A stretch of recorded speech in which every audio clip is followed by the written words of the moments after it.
Gracias por acompañarnos esta mañana en la Hora Católica, Misa y Más. Soy Alejandro Castillo. Hoy les presentamos la segunda parte de nuestra conversación con el autor Rubén Quesada, un experto en la persecución de la Iglesia Católica en México. Su libro es la guía oficial de la película Cristiada, For Greater Glory, la cual se llevó a la pantalla grande en el 2012. Se recomienda discreción del espectador, ya que algunos contenidos e imágenes pueden ser difíciles de ver. Y esa era una pregunta nomás de curiosidad. ¿Tienes aproximadamente el número de personas que murieron durante esta guerra? Se dice que aproximadamente fueron 200,000 personas. Estamos hablando de los mártires Ujú. y los laicos, un promedio de 200,000 personas en Y 3 años. Rubén, ¿en qué partes de México se llevaron a cabo estas batallas? Pues mira, si ves el mapa en el libro que te digo de Cristiana, que viene siendo el tesis de John Mayer, Ujú. ahí viene el mapa. Pero donde se inició esto, las primeras peleas contra el gobierno, los gospel, fue se llama Los Altos de Jalisco. Los Altos de Jalisco es una región norteña. Ujú. Ahí fue donde se dio el primer golpe al gobierno, que nunca se lo esperaba. Obviamente, cuando ganaron los cristeros, los católicos, entonces se apoderaban de qué? Pues de más caballos y de más armas.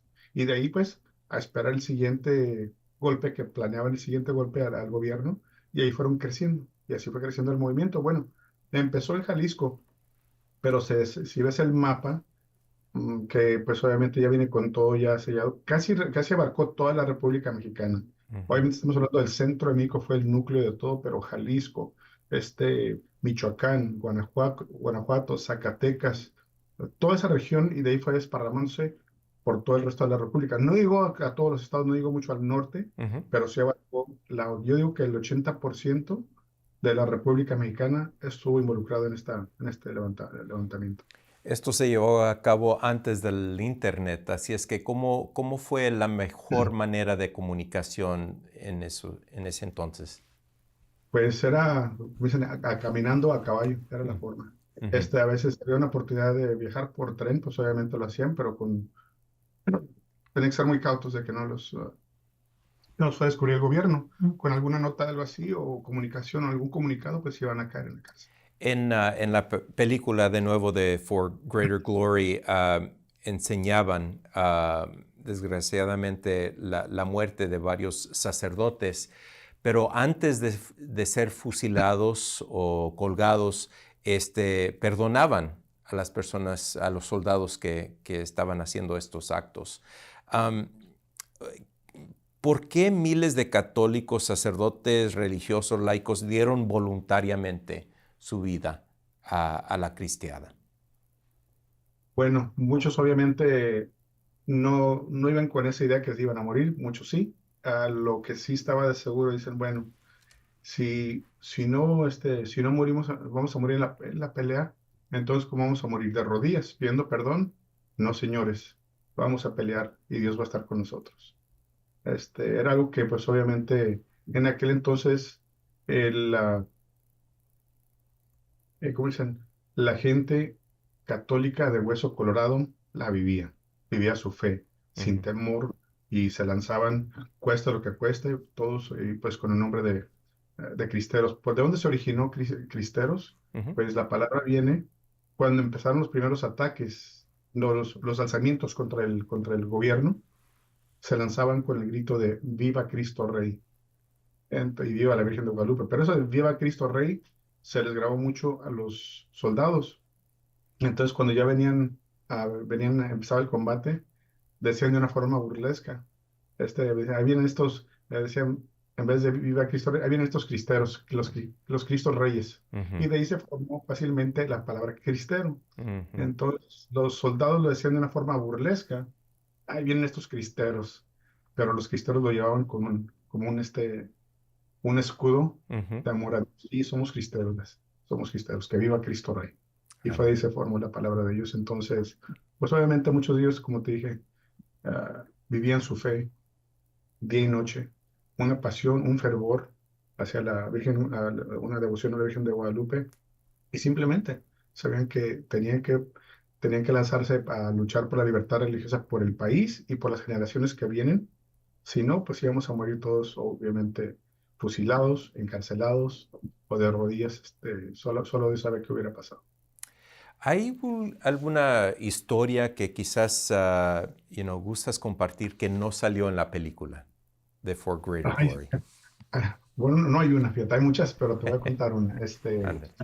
Hay una, me crucé con un libro también, pues hace muchos años que he dado este tipo de conferencias. Y me acuerdo que encontré un libro en el internet que se llama Entre las patas de los caballos. Es de un joven, Luis Rivero del Val, joven de 24 años, creo, que se lanzó al combate, o sea, fue a pelear por la libertad religiosa.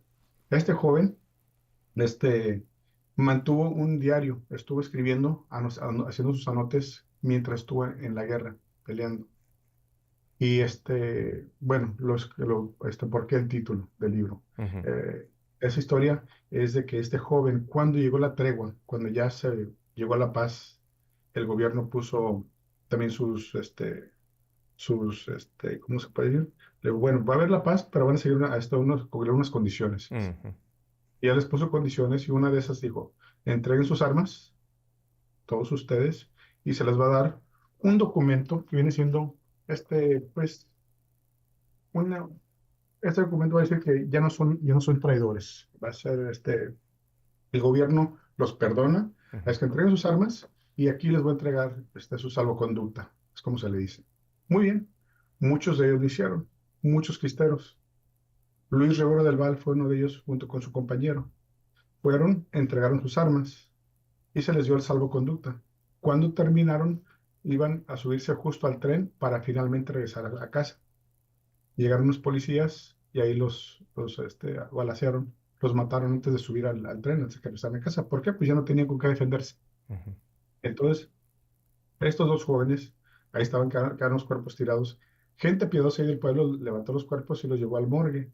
Y ahí le encontraron un morralito que traía pegado y donde venía el salvoconducta y venía el diario de él, donde Mm, escribió todo. ujú, Entonces la gente dije, pues si estos, pero ¿por qué los mataron si ya tenían el salvoconducta?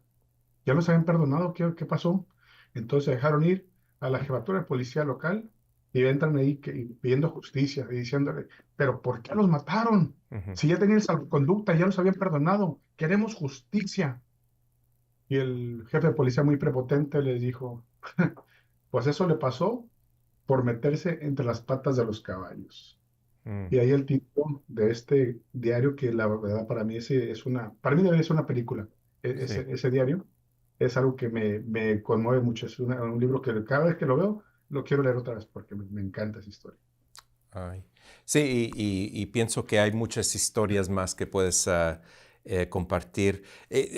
Te tengo algunas otras preguntas, Rubén. ¿Qué papel jugó los Estados Unidos para poner fin a este conflicto?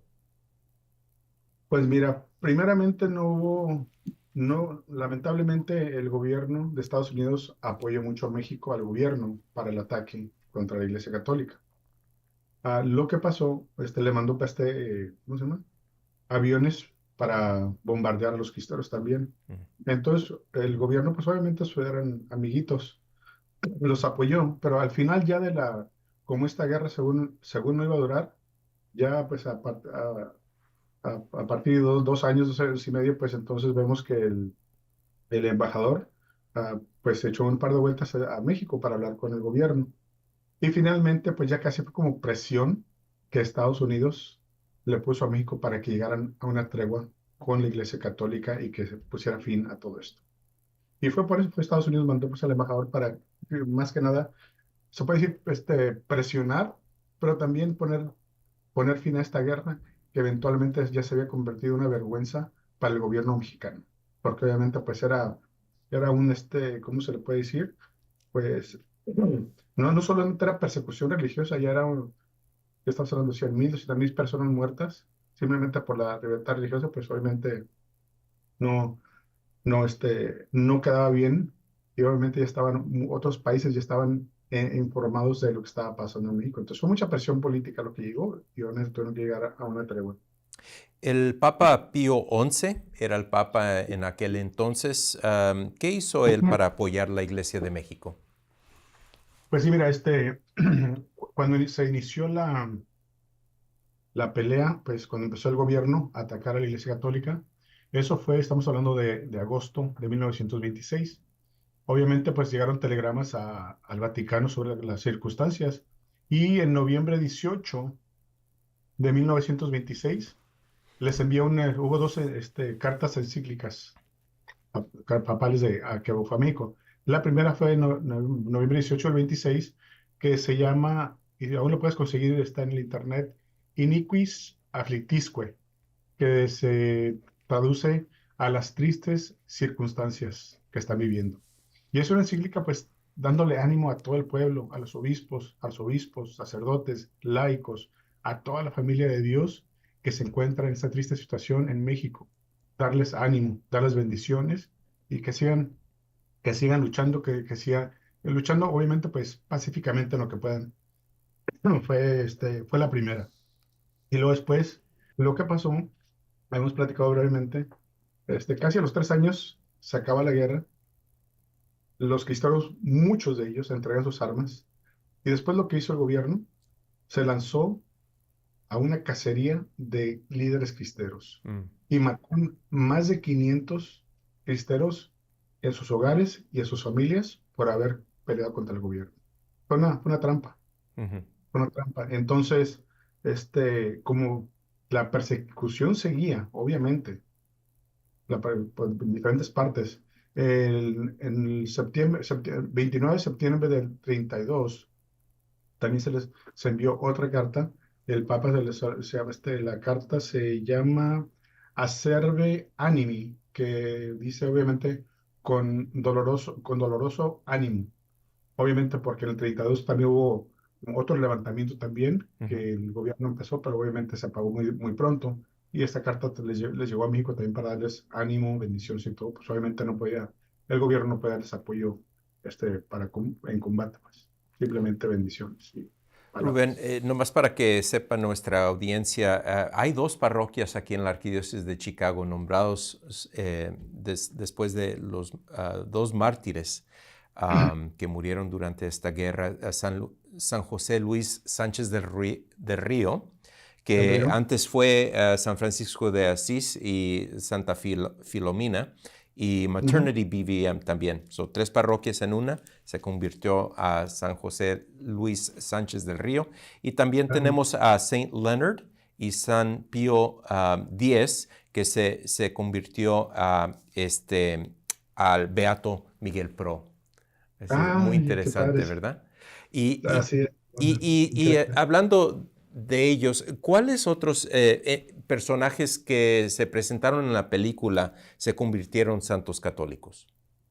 Pues mira, hubo muchos porque te había comentado la última vez, han existido como, creo que son 5 beatificaciones y canonizaciones. A veces en el proceso, el primero que recuerdo fue el Beato Miguel Agustín Pro. En septiembre de 1988 fue beatificado.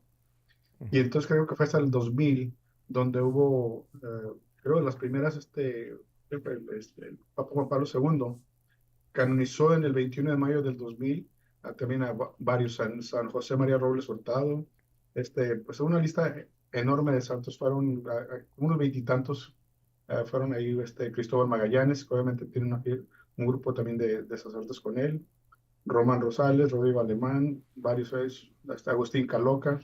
Entonces eso fue la siguiente, en mayo del 2000 fue la primera beatificación, y obviamente después viene la canonización, que varios que fueron beatos, Ujú.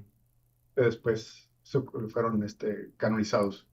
Qué bien. Entonces, digo, hay una cifra exactamente no te la puedo dar porque creo que hay unos que también fueron canonizados en esos grupos, pero no eran mártires de la cristiana. Y corrígeme, el 21 de mayo es la fiesta donde se celebran todos los mártires de la cristiada, ¿verdad? O, Así es. ok. Así es. Ok, so ya viene el 21 de mayo. Está. Ya, yo creo que ya lo has mencionado, pero sirve para que puedes reenfatizar este punto. ¿Cuál es la lección de la cristiada para quienes luchan hoy por la libertad religiosa? Muy buena pregunta, fíjate, muy buena pregunta. Este, ¿Cuál es la lección que vamos a tomar aquí? Para mí, más que nada, mira, en el libro, entre las patas de los caballos, cierra la portada de atrás, tiene un comentario, un párrafo muy bonito de este joven que escribió, y creo que para mí es una lección para todos de nuestra responsabilidad, de qué es lo que tenemos que hacer, qué es lo que Dios pide de nosotros cuando ya estamos contra la espada y la pared. Entonces, ¿qué? Tenemos que pelear. Ujú. Ahora, si lo podemos hacer pacíficamente, bien, pero en este párrafo dice este joven, lo tengo grabado, dice, días vendrán cuando puedan cantarse las epopeyas de esos hombres, de esos héroes de México. Para entonces, México sabrá agradecerlo y las cadenas estarán rotas y México sabrá agradecerlo. Entonces dice, días vendrán cuando van a cantar estas historias, cuando se van a contar, sí, la estamos contando. Para entonces, las cadenas estarán rotas y México sabrá agradecerlo. Ahora, ¿México lo agradece? No sé, yo no vivo en México, pero yo veo mucho cómo se está, pues lamentablemente veo como igual la sociedad va perdiendo la fe, va perdiendo el catolicismo, ya la cantidad el porcentaje de católicos en México ya también ha disminuido. ¿Puede haber una resurrección otra vez? Claro que sí, en cada uno de nosotros. En cada uno de nosotros tiene que haber ese fervor, simplemente esa pasión por ser. ¿Por qué? ¿Por qué no podemos hacerlo? Si ellos lo hicieron hace 100 años, Ujú. y mira lo que hicieron, salvaron a un país, salvaron a nosotros, a nuestros antecedentes, a mis papás, a mí. ¿Por qué yo no puedo hacer algo similar para defender nuestra fe y vivirla, así como la vivieron ellos? Porque la vivieron, como dicen, día y noche, hasta dormidos dicen que la vivían. Entonces, es la lección, saber, saber el momento para despertarnos, el momento adecuado, pero si no, hay que vivir de todas maneras. Hay que ser como decimos, un católico, este, quiero ser un católico que no solo que informe, pero que también que motive al pueblo, que motive a mi mamá, a mis abuelos, a mis hermanos. No, cada quien su vida. No, señores, somos hijos de Dios. No, somos pecadores todos, pero tenemos que hacerlo con amor. Aquí dicen, tenemos que este, infectarlos con esa pasión, infectarlos con ese amor, para que dicen, cómo lo haces tú para convertir a un vecino que quizá no es católico? Con hechos, con palabras de vez en cuando, pero con hechos. Con Y hechos. es como nos los ganamos. Simplemente, como dice esa frase, evangeliza a todo momento y si es necesario, usa palabras. Ándele. Rubén, para las personas que le quieren dar seguimiento a esta conversación, ¿hay algún recurso, tu libro, dónde lo pueden encontrar? Pues sí, mira, lo acabo de mandar imprimir otra vez. Ujú. La página, ahorita no la tengo actualizada, pero sí se puede conseguir.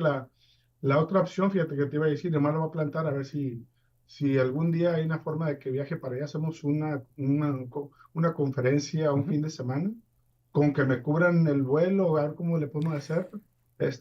Lo hacemos, llevamos material para que la gente se sature de todo y con que regrese simplemente con bien, para mí sería una excelente oportunidad porque hay 4 o 5 este, presentaciones que doy sobre esto. Y ya que está actualizada también la página con el libro, porque lo que pasó es que el libro, la editorial original que lo imprimió, Ujú. pues tenía los derechos. Ujú. Me acaban de dar los derechos a mí, entonces yo ya conseguí una editorial y lo estoy imprimiendo para próximamente ponerlo en una tienda, en mi tienda que voy a tener disponible. Muy bien, estaremos al tanto. Ya se nos acabó el tiempo. Muchas gracias, Rubén, por acompañarnos en nuestro programa. Que Dios te bendiga. A ustedes, gracias por su tiempo, la invitación, la verdad siempre es un honor. Dios los bendiga siempre, espero que no sea la última vez, ¿eh? Que viva Cristo Rey. Que viva. Eso es todo por esta edición de la Hora Católica Misa y Más. Soy Alejandro Castillo. Que disfruten el resto de su día y que Dios los bendiga.